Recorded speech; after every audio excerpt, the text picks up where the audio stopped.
job of a hurricane hunter is not for the faint at heart. These brave men and women must fly straight into one of the most destructive forces in nature. Hurricanes are born over the open ocean, and while satellites can track their movement, meteorologists and researchers need to sample the storms directly to get the most accurate information about them. NOAA's Hurricane Hunter fleet includes 2 P-3 turboprop aircraft, as well as a Gulfstream IV jet. The P-3s fly through the storm, encountering devastating winds that can be over 150 miles per hour. The jet can fly higher than the turboprops, gathering data from the upper atmosphere. Both planes have high-tech equipment on board to get the job done, like radar and fixed probes that measure particles in the air.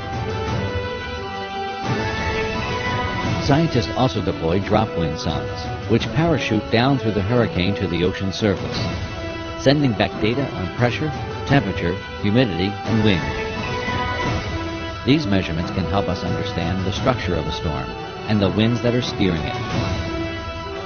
The data is used in computer models that help forecasters predict how intense the hurricane will be and where and when it will strike land. Hurricane hunters take a literal look into the eye of a monster formed by nature. Their courage helps further science, which saves lives.